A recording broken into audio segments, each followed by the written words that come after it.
राम राम जी। जय श्री राम, हर हर महादेव। मैं बाबा रामदास। किस्सा गोई के आज 14वां एपिसोड हम रिकॉर्ड कर रहे हैं। मैं 5-6 दिन जो है छुट्टियों में था।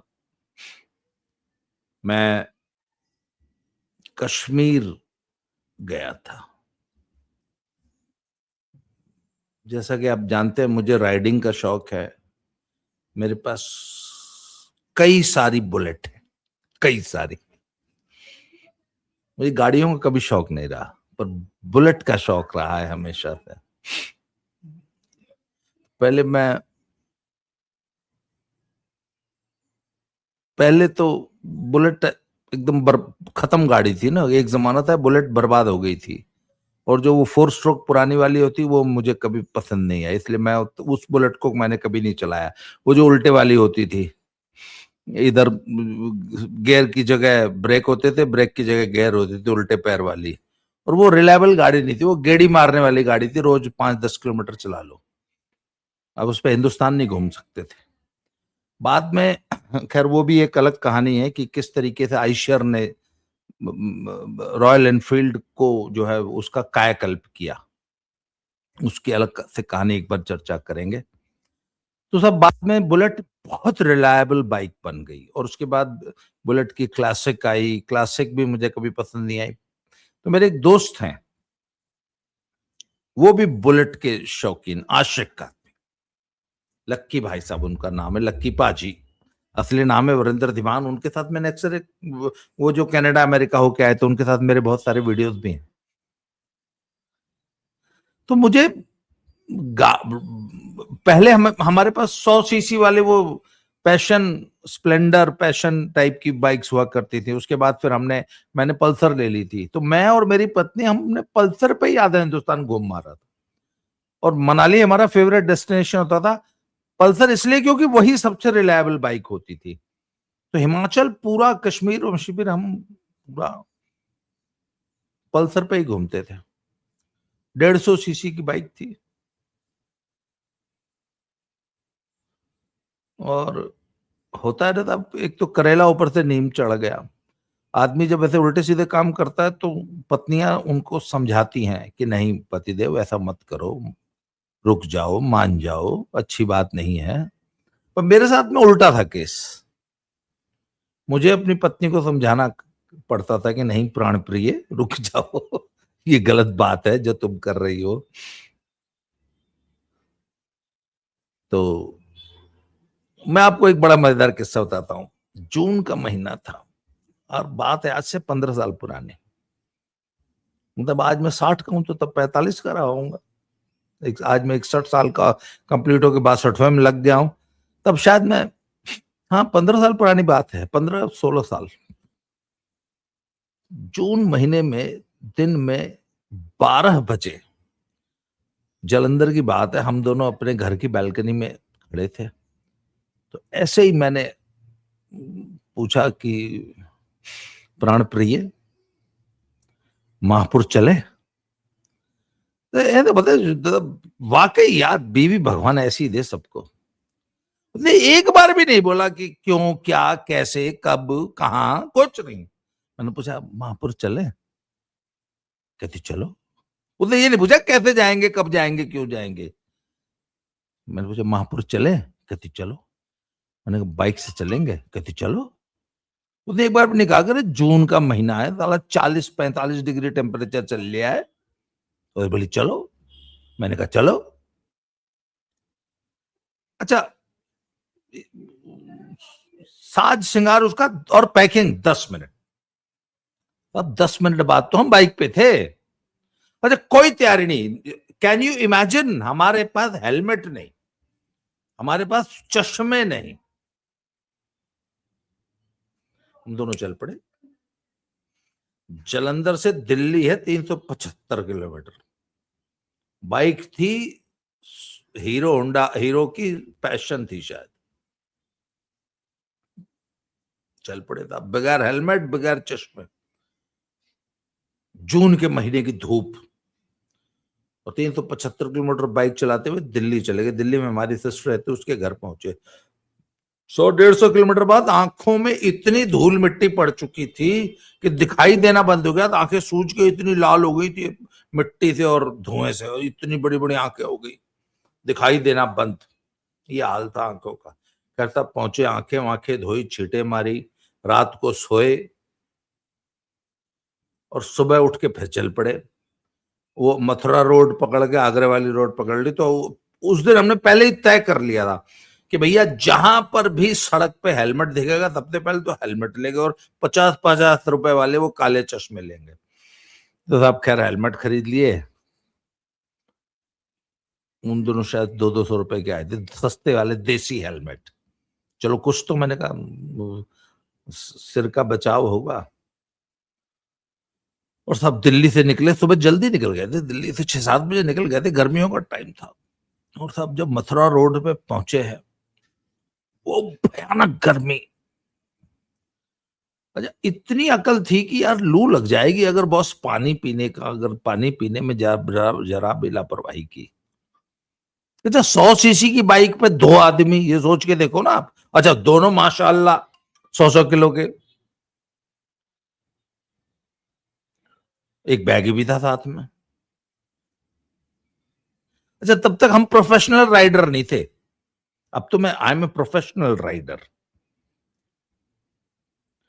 तो साहब तब हमने नियम ये बना रखा था कि हर आधे घंटे बाद रुक के पानी जरूर पीना, नहीं तो लू लग जाएगी।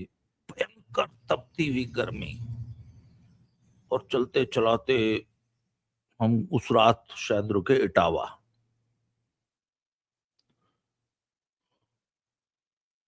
हाँ, आगरा से आगे जाके इटावा रुके।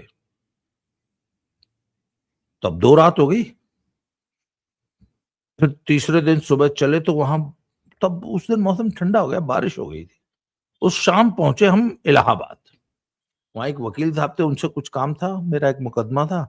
उस वकील के आए, घंटा लगाया, उसने बोला यार बड़े पागल आदमी हो बे तुम लोग, अरे मोटरसाइकिल से चले आए जलंधर से इलाहाबाद, प्रयागराज। उन दिनों इलाहाबाद ही था, प्रयागराज तो अब हुआ। तो प्रयागराज में भयानक बारिश।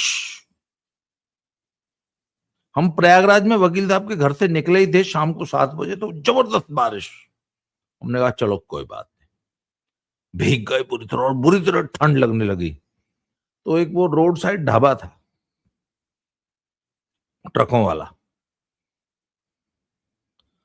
तो हमने कहा रुको यहाँ पहले कपड़े चेंज किए जाए। तो हमने बैग से कपड़े निकाले, गीले कपड़े एक तरफ रखे, कपड़े चेंज कर लिए, खाना खाया। अच्छा, हमारी ट्रेवलिंग में खाने के भी बड़े मजेदार किस्से हैं, वो भी बताऊंगा। तो खाना का थके हुए थे सारा दिन के, सारा दिन धूप चिलचिलाती लू की धूप में हमने बाइक चलाई थी, लगातार 3 दिन से चल रहे थे, थके हुए थे, ऊपर से फिर भीग गए, ठंड लग रही थी, इतनी ठंडी हवा चल रही थी, ठंड लग रही थी लिटरली। हमने उस ढाबे वाले से कहा, मैंने कहा यार एक काम करना, वो कोने में 2 मंजे लगा दे हमारे। बोले बाबूजी सो जाओगे, मैडम भी साथ में। बोला कुछ ना होता, चल सो जाएंगे हम। उसने कहा वहीं कोने में 2 हमारे मतलब खटिया दे दी, मंजे क्या लगाने थे। हमने मस्ती से हम वहीं सोए ढाबे पे। अगले दिन सुबह उठे तो बड़ा शानदार मौसम था। फिर वहां से 2-3 घंटे में बनारस, और 1-1.5 घंटे में अपने घर महापुर पहुंच गए। तो अब आमतौर पे महिलाएं आपको मालूम है कितनी सुकुमार होती हैं, पर मेरी पत्नी इतनी, मतलब ढीढ़, इतनी पक्की थी, अभी भी हैं, अब तो खैर बाइक पे बहुत ज्यादा नहीं बैठ पाती हैं। उनके साथ मैंने 50 से ज्यादा ट्रिप किए होंगे बाइक पे। फिर ये जो मैंने किस्सा सुना है, ये तो हमारी उसका था, पैशन का। उसके बाद फिर हमने ले ली पल्सर, काले रंग की थी, बड़ी अच्छी बाइक थी। और कई साल पल्सर पे हम पूरा, हमने हिमाचल, मतलब हिमाचल तो हमारे लिए ऐसा था जैसे घर हो। जो लोग ऑफिस से घर जाते हैं ना, हिमाचल तो हम ऐसे जाते थे। मनाली, पूरा इधर जंजेली साइड, पूरा उधर डलहौजी, शिमला, चैल, पूरा मतलब मनाली, हिमाचल का कोई कोना छोड़ा नहीं था। उसके बाद क्या हुआ कि लक्की पाजी हमारे जो थे वो बुलेट के शौकीन थे, उनके पास पुरानी वाली बुलेट थी। उसके बाद उनको वो वैसे जो शौकीन गेड़ी मारने वाले पंजाबी लड़कों वाली शौकीनी थी उनकी। फिर पंजाब में राइडिंग का कल्चर शुरू हुआ, राइडिंग के क्लब बने हुए। शुरू में क्या हुआ कि जब ये क्लासिक लॉन्च की थी बुलेट ने, तो क्लासिक को प्रमोट करने के लिए रॉयल एनफील्ड कंपनी जो है ना, वो करती थी, राइड्स ऑर्गेनाइज करती थी। तो उसने कुछ राइडर्स को पकड़ा और कुछ मिस्त्रियों को पकड़ा और 2-3 राइड्स करवाई जलंधर में। तो 1-2 राइड्स के बाद हमारे लक्की पाजी उसमें गए। तो जब लक्की पाजी उसमें गए तो लक्की पाजी राइड पे जाने लग गए। फिर उन्होंने अपना एक राइडिंग क्लब बना लिया। तो उन्होंने थंडरबर्ड 500 सीसी बुलेट खरीदा। तो जब मैंने वो बुलेट उनका देखा तो मैंने कहा यार एक काम करो, ये गाड़ी मुझे दो 1 हफ्ते के लिए। 1 हफ्ते फिर मैंने 500 सीसी थंडरबर्ड चलाई। फिर उस गाड़ी से मुझे जो है इश्क हो गया। फिर मैंने अपनी पहली थंडरबर्ड खरीदी 2017 में। और लक्की पाजी के जो और गोपी पाजी, ये देखिए मैं आपको उनकी फोटोग्राफ्स दिखाता हूं। इनका नाम है, ये है गोपी, और ये जो श्रीमान जी हैं, ये जो बीच में खड़े हैं, ये देखिए आगे गोपी खड़े हैं और ये पीछे जो हरी स्ट्राइप्स वाली जो, ये हैं हमारे लक्की पाजी। ये साथ में जांगड़ा साहब हैं। ये हम लोग अमरनाथ यात्रा के जाम में फंसे हुए थे, वहां की ये भी फोटो है। तो साहब गोपी पाजी के साथ मिलके लक्की पाजी ने राइड करना शुरू किया। इन लोगों ने एक क्लब बनाया, उसका नाम रखा गया पहले राइडर्स नेस्ट, उसके बाद टॉर्क मोटो क्लब। और आज की तारीख में टॉर्क मोटो क्लब में लगभग 350 राइडर्स हैं। सबके पास बुलेट मोटरसाइकिल्स हैं, मिनिमम क्लासिक, नहीं तो ज्यादातर के पास 500 सीसी थंडरबर्ड थी। फिर बाद में हम लोगों ने, मैंने और लक्की भाई ने और सबने मिलके थंडरबर्ड चलाई होगी लगभग 5-7-8 साल। उसके बाद फिर रॉयल एनफील्ड की सुपर मेटियोर लॉन्च हो गई, वो 650 सीसी बाइक थी। आजकल मेरे पास वही 650 सीसी बाइक है। ये देखिए, ये मेरी अभी इस राइड की जो है, ये लेट नहीं, ये नहीं, ये कहाँ गई मेरी, कहाँ गई, अरे भैया कहाँ गए, ये है तो सही। ये देखिए, ये मेरी बाइक है और ये इस राइड कल परसों की फोटोग्राफ है ये। तो फिर हम सबने मिलके क्या, सबने अपनी अपनी सुपर मीटियोर ले ली। ये 650 सीसी बाइक है और बहुत ही रिफाइंड बाइक है। थंडरबर्ड में और क्लासिक में ना वाइब्रेशन बहुत ज्यादा है। तो ये जो नया बाइक उन्होंने निकाला है रॉयल एनफील्ड ने, इसमें बिल्कुल भी एक तो वाइब्रेशन नहीं है, ब्रेकिंग बहुत अच्छी है। इस राइड में कम से कम 4-5 बार ऐसे मौके आए जब इमरजेंसी ब्रेक्स लगाने पड़े। एक बार तो एकदम ही एक आदमी, एक गाड़ी सामने आ गई, रुक गई और एकदम खड़े, मतलब बहुत अच्छी स्पीड से चलते हुए एकदम इमरजेंसी ब्रेक मारने पड़े और बाइक वहीं खड़ा हो गया। और अच्छा, थंडरबर्ड में एक और प्रॉब्लम थी, अगर ज्यादा स्पीड पे तगड़ी ब्रेक मार दो तो स्लिप कर जाता था नीचे से। इसमें एबीएस है, इसलिए बहुत शानदार इसकी ब्रेकिंग है और राइड बहुत ज्यादा स्मूथ है। मुझे याद है, अच्छा, इंडिया की जो सबसे टफ राइड मानी जाती है ऑफ रोडिंग के मामले में और टेरेन के मामले में, वो माना जाता है सच पास। सच, SACH, 14,500 फीट पे एक पास है जो कि डलहौजी से आगे, बैरागढ़ के आगे एक बहुत ऊंचा दर्रा है, उसको पार करके फिर उतरते हैं। फिर 50-55 किलोमीटर दूर एक कस्बा आता है हिमाचल का, किल्लाड़। फिर किल्लाड़ से जब और आगे जाते हैं तो लगभग 150-200 किलोमीटर बाद मनाली आता है।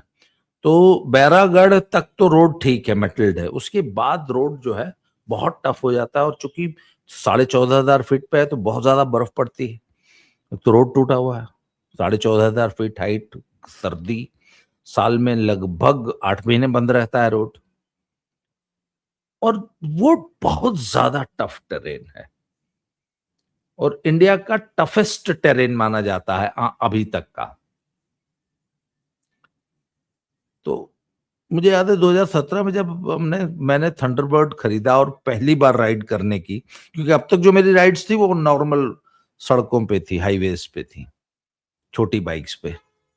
पहली बार तो जब मैंने थंडरबर्ड खरीदा तो बाई चांस एक ऐसा मौका आ गया, तो मैंने गोपी भाई से कहा कि मैंने कहा चलो 4 दिन की छुट्टी है, राइड पे चलते हैं। तो हमने सच पास की राइड बनाई थी और मेरे जीवन की पहली ही जो थंडरबर्ड की राइड थी वो सच पास राइड थी, जो कि टफेस्ट राइड मानी जाती है, द मोस्ट डेंजरस।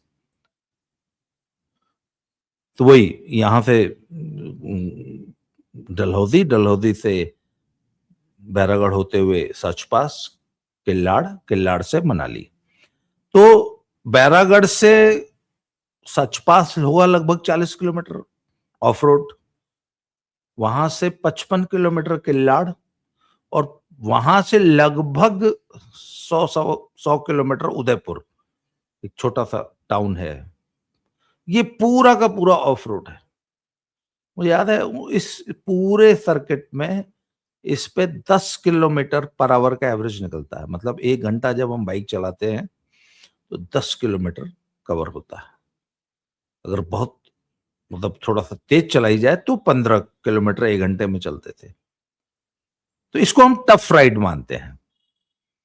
तो ये मेरी पहली राइड थी 2017 की।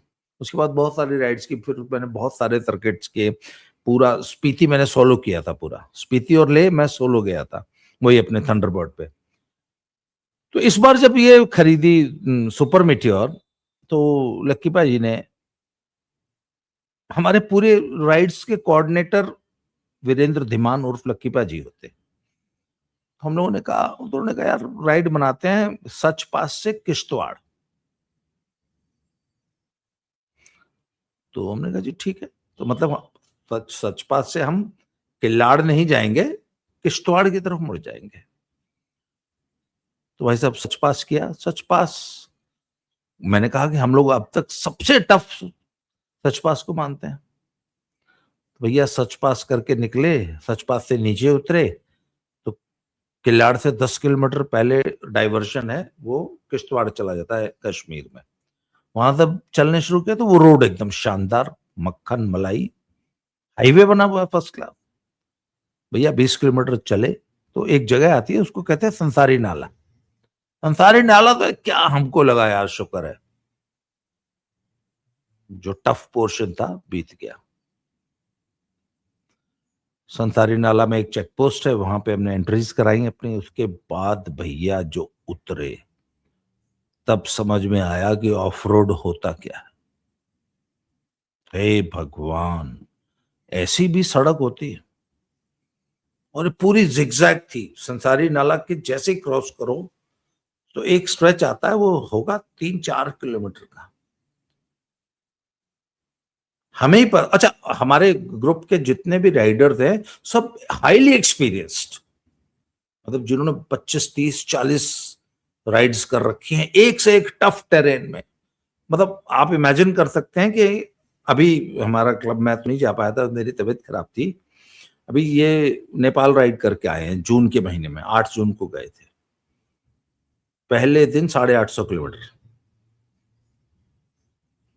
दूसरे दिन भी 800-900 किलोमीटर। मुझे याद है एक बार हम लोग 26 जनवरी को हमने राइड निकाली थी जालंधर से जैसलमेर, 920 किलोमीटर एक दिन में। अच्छा, 500-600 किलोमीटर की राइड होती ना तो हमारे क्लब के आधे लोग कहते हैं भाई यार क्या बच्चों वाली राइड बना दी। 500-600 किलोमीटर पर डे को तो कुछ मानते ही नहीं। अभी हम जैसे गए थे तो अभी परसों वाली राइड में हम जालंधर से चले सुबह 4 बजे, रात को 10 बजे हम वहां पहुंच गए थे वैली में।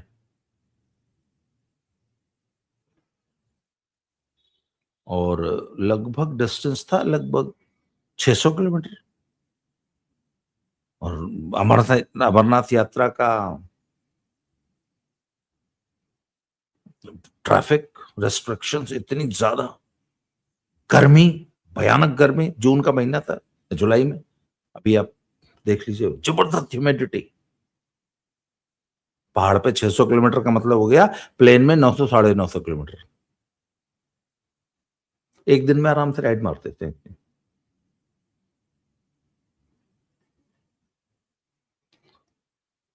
तो इस बार अच्छा, हाँ, तो मैं आपको किश्तवाड़ के किश्तवाड़ वाली, तो संसारी नाला से वो आगे जो हम रात को पहुंचे तो वहां पे एक ब्रेकडाउन हो गया।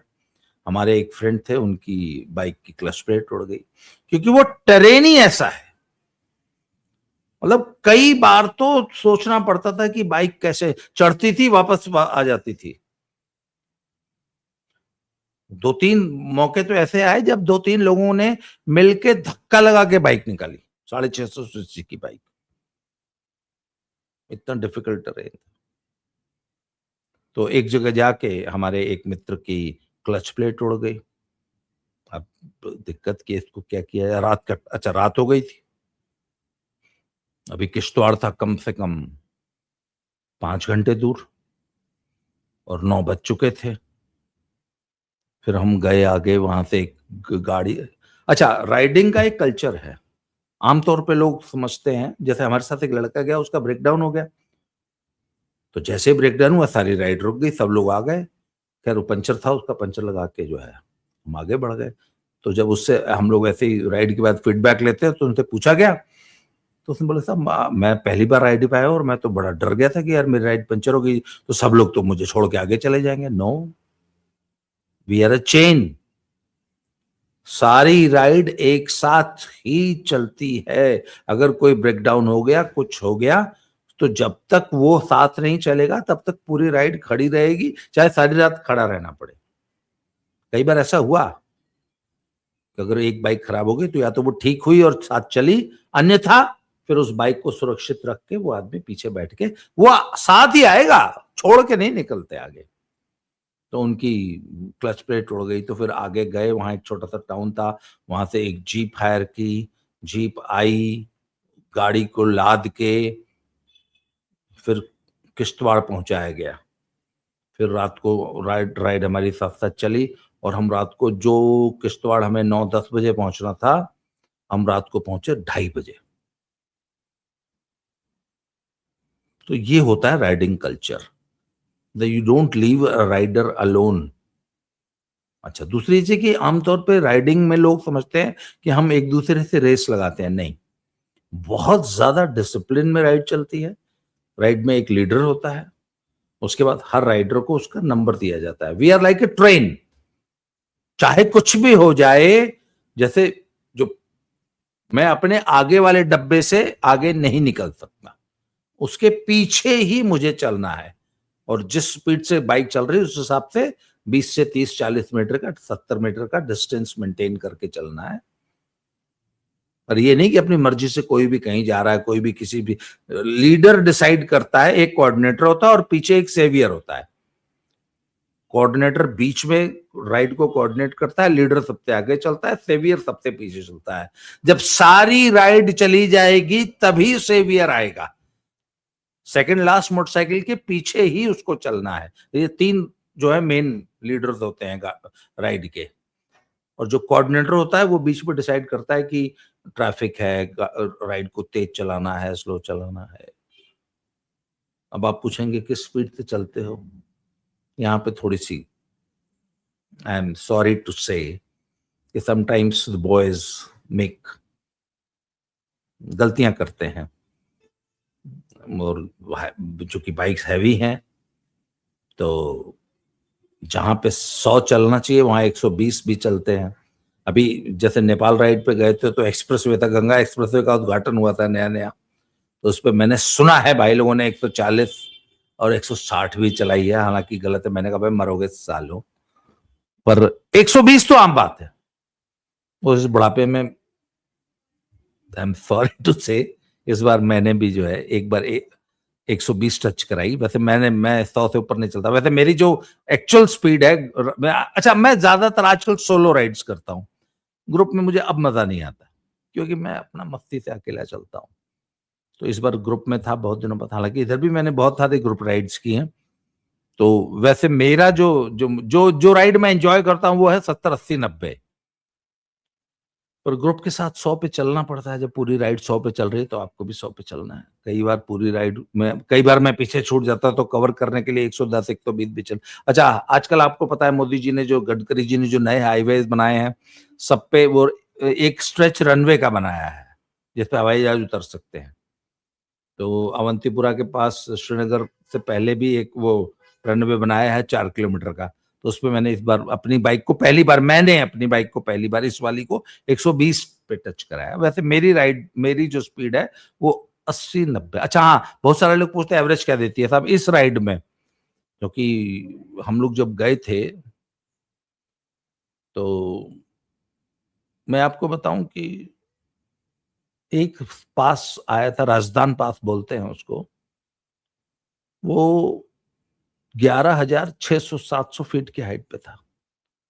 तो वहां पे बहुत सारे पोर्शन ऐसे हैं जहां हमने फर्स्ट गियर में हमें बाइक चलानी पड़ी, और बाकी जगह तो सेकंड थर्ड में चली, कुछ जगह छठे गियर में भी चली, कुछ स्ट्रेचेस ऐसे भी थे जहां 100 110 20 चली।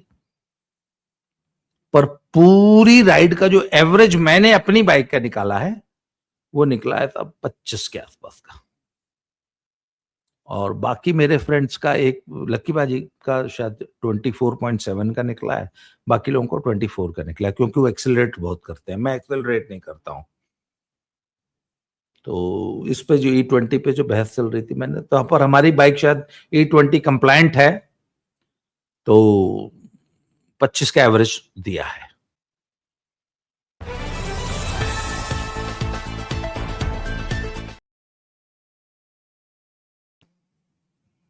तो मैं बता रहा था कि इस बार जो कश्मीर की हमने राइड बनाई, तो आमतौर पे लोग कश्मीर में सिर्फ गुलमर्ग, पहलगाम, ये डल लेक, ये इतना ही घूम के आ जाते हैं, सोनमर्ग। तो हमने कहा कि नहीं, हम इस बार गुरेज वैली जाएंगे। तो कश्मीर, मेरे एक दोस्त है वो हमेशा कहा करते थे यार कश्मीर तो इतना खूबसूरत है कि आप इसकी कल्पना भी नहीं कर सकते। तो मुझे गुलमर्ग और स्पेशली बहुत ज्यादा पसंद था, मुझे लगता था इस धरती की सबसे खूबसूरत जगह गुलमर्ग है। प्रताप, इस बार जब हम गुरेज वैली गए हैं तो मुझे लगता है गुलमर्ग तो उसके आगे एकदम जीरो है, जीरो। गुलमर्ग और पहलगाम, गुरेज वैली की जो ब्यूटी है ना, उसकी तो आप कल्पना भी नहीं कर सकते, कल्पना से भी ज्यादा खूबसूरत। अच्छा, दूसरी एक चीज बताओ, मैंने अब तो पूरा उत्तराखंड भी देख लिया, अब तो पूरा श्रीनगर, अपना हिमाचल देख लिया, अब तो कश्मीर भी मैं कह सकता हूं मैंने लगभग पूरा कश्मीर देख लिया। इन तमाम जगहों पे ना ब्यूटी के छोटे छोटे स्पॉट्स हैं। जैसे मनाली एक छोटा सा एरिया जहां खूबसूरती है, बाकी बड़े दरिद्र से गरीब से पहाड़ है। कुछ कुछ एरियाज में खूबसूरती आती है। हाँ, हिमाचल में एक जंजैहली जो वैली है वो लंबी है, वो लगभग 60-70 किलोमीटर लंबी है और बहुत खूबसूरत है। इसलिए मैं उसको आज तक की, मेरी अब तक की सबसे खूबसूरत जगह मानता हूँ, जंजैहली। ये मंडी में सुंदरनगर से साइड में 80 किलोमीटर जाना पड़ता है। अब अगर आपको कभी दुनिया की सबसे खूबसूरत जगहों में से कोई एक देखनी है तो जंजैहली वैली जाइए। पर गुरेज वैली की जो सबसे बड़ी खासियत है कि जब आप श्रीनगर से आगे बढ़ते हैं तो लगभग 80 किलोमीटर बाद बांदीपुरा आता है, और बांदीपुरा से जब आप जैसे ही बाहर निकलेंगे तो ब्यूटी शुरू हो जाती है। बांदीपुरा से लगभग 40 किलोमीटर बाद आता है राजदान पास। क्या 360 डिग्री व्यू है दोनों तरफ। राजदान पास से जब आप नीचे, राजदान पास मैंने कहा 11,500-600 फीट पे है, और राजदान पास से जब आप नीचे उतरते हैं तो उसके बाद जो ब्यूटी शुरू होती है ना सब, तो राजदान पास से लगभग 40 किलोमीटर दूर एक जगह है दावर, जो कि गुरेज वैली का मेन, एक तरह से आप टाउन कह लीजिए, छोटा सा टाउन है, मुश्किल से 5-6 हजार, 4-5 हजार की पॉपुलेशन होगी, और 20-25 होटल्स और गेस्ट हाउसेस बने हुए हैं। वहां से हम आगे चलते हैं, तुलेल घाटी है, तुलेल 40 किलोमीटर लंबी है, बल्कि उसके आगे भी अभी 40 किलोमीटर, पर तुलेल जो है अप्रोक्सीमेटली 40 किलोमीटर है दावर से। और हाइट है लगभग 7,000 से 9,000 फीट। तो दावर से, जो गुरेज का जो मेन टाउन है दावर बोलते हैं उसको, दावर से तुलेल के बीच में 40 छोटे छोटे गांव और एकदम अनटच्ड वर्जिन ब्यूटी। सीधे साधे सच्चे सच्चे लोग, उनके अंदर कोई एंटी इंडिया फीलिंग नहीं है, बहुत ही डिसेंट, बहुत ही लविंग लोग, कोई लूटपाट नहीं, कोई एरोगेंस नहीं। इधर इधर के जो कश्मीर में जो आपको हिंदुओं के लिए या इंडियंस के लिए जो एरोगेंस है वो वहां नहीं है गुरेज में। और वो शीना कल्चर है वहां से लेकर, और वो बल्टिस्तान पूरा, आपका ध्यान होगा आपको, लेह से आगे तुर्तुक तक की जो पूरी बेल्ट है ना, ये सब शीना बेल्ट है।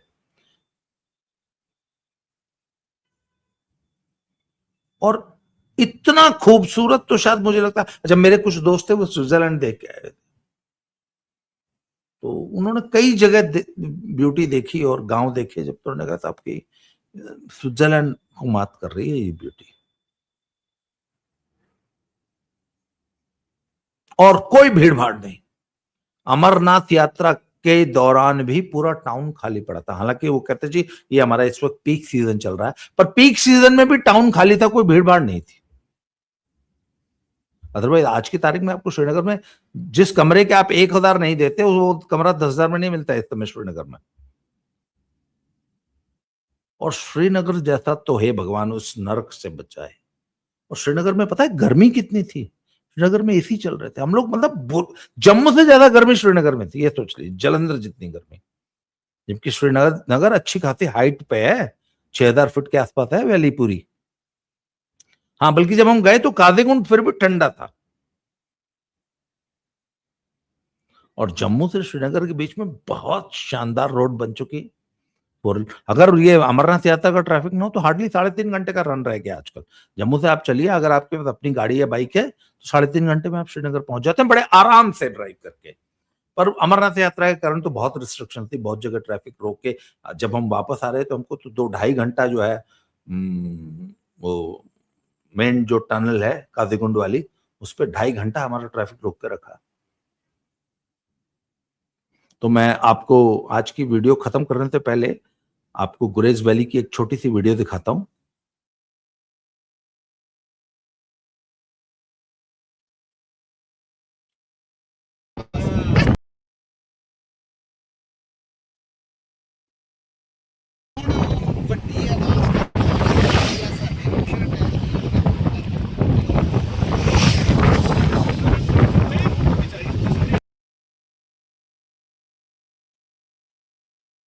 तो ये है साहब गुरेज वैली की ब्यूटी। तो अगर आपको अगली बार कभी घूमने जाना हो तो कश्मीर में श्रीनगर, गुलमर्ग, पहलगाम के चक्कर में मत पड़िए, सीधे गुरेज जाइए। गुरेज जाने का अच्छा तरीका बहुत आसान है। अगर आपके पास अपनी निजी गाड़ी न भी हो तो आजकल सीधे श्रीनगर तक ट्रेनें हैं। अभी आज से 2-3 महीने बाद तो दिल्ली से सीधे श्रीनगर की स्लीपर ट्रेन मिल जाएगी, नहीं तो अभी भी जम्मू से वंदे भारत चलती है। यहाँ से जम्मू जाइए, जम्मू से वंदे भारत पकड़िए, श्रीनगर उतरिए। श्रीनगर रेलवे स्टेशन के बाहर ही आपको गुरेज के लिए शेयर टैक्सी मिल जाती है, 1,000 रुपए लेती है। वैसे 800 रुपए लेती है, अगर अगर आप फ्रंट सीट लेना चाहेंगे तो 1,000 में आराम से मिल जाएगी। और श्रीनगर में कई जगहों से मिलते हैं अलग अलग, वहां से लोकल पता लगा लीजिएगा। और आप सुबह श्रीनगर से चल के आराम से दोपहर तक गुरेज वैली पहुंच सकते हैं। इजीली हाउसिंग, इजीली पीजीज और होटल्स अवेलेबल है, और एकदम बहुत सस्ते दामों में। और अगर अगर वाकई सबसे खूबसूरत कश्मीर देखना है तो गुरेज चाहिए। गुरेज वैली, तुलेल घाटी, दावर, गूगल पे सर्च करिए, आपको मजा आएगा देख के। तो आज की चर्चा को वहीं समाप्त करते हैं। अपनी किस्सा गोई हम आगे भी कंटिन्यू करेंगे। आज के लिए इतना ही। बहुत बहुत धन्यवाद। Thank you very much. जय श्री राम। हर हर महादेव।